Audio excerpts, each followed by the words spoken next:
A lot of people think magnesium glycinate is completely harmless, that you can just take it anytime, any amount, and everything will magically get better. Better sleep, calmer nerves, relaxed muscles. But here's the problem. If you're making one very common mistake, magnesium glycinate can actually work against you instead of for you.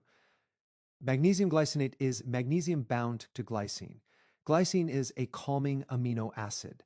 It lowers cortisol, it quiets the nervous system, and it pushes the body toward relaxation. That sounds great, right? But here's what most people don't realize. Glycine also lowers blood pressure, slows certain neurological signals, and increases inhibitory neurotransmitters. If your system is already slow, depleted, or imbalanced, this can backfire fast. The first big mistake is taking magnesium glycinate in high doses during the day. I see this all the time.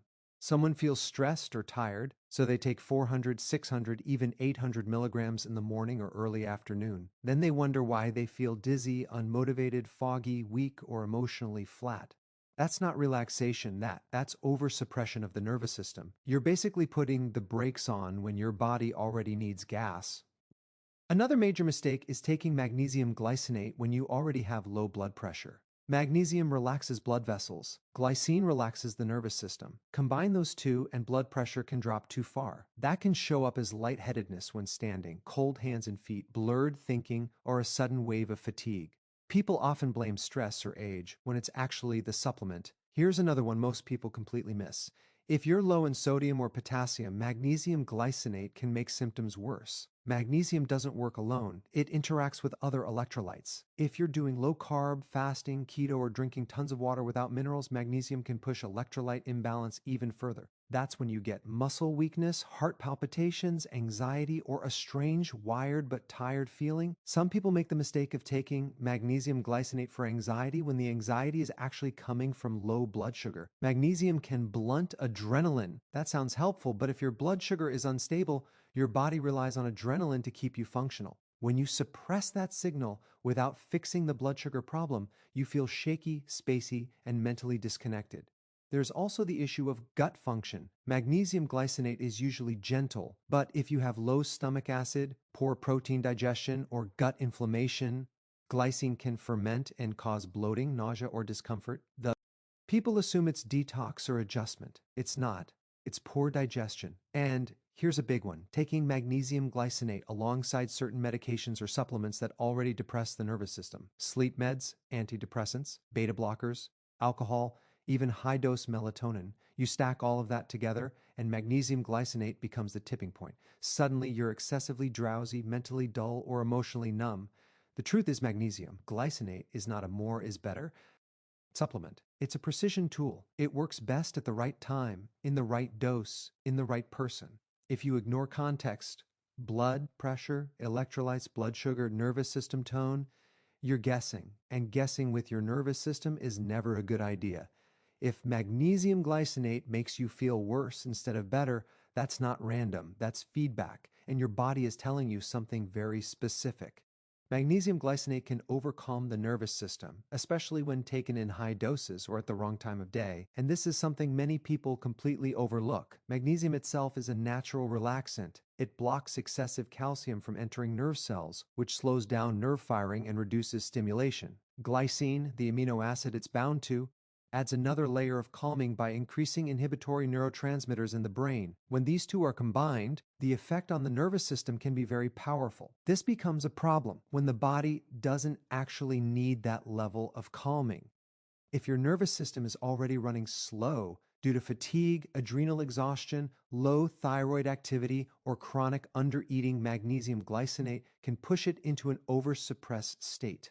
Instead of feeling relaxed, you may feel heavy, mentally dull, unmotivated, or emotionally flat. People often describe it as feeling numb or disconnected, which is a sign the nervous system has been dialed down too far.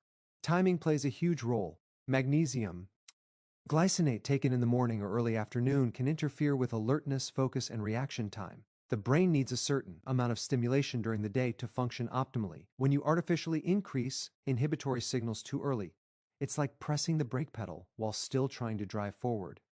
This can lead to poor productivity, brain fog, and an increased reliance on caffeine just to feel normal. High doses make the situation worse. Many people assume that if a little helps, more will help even more. In reality, excessive magnesium can blunt stress hormones like cortisol and adrenaline too much. While these hormones are often labeled as bad, they are essential for maintaining blood pressure, blood sugar, and mental sharpness. Suppressing them excessively can leave you feeling weak, lightheaded, and sluggish.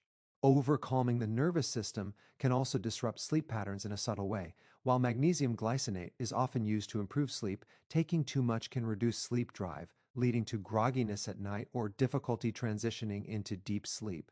The nervous system thrives on balance, not extremes. When magnesium glycinate is used without considering dose, timing, and individual physiology, the calming effect can shift from therapeutic to counterproductive.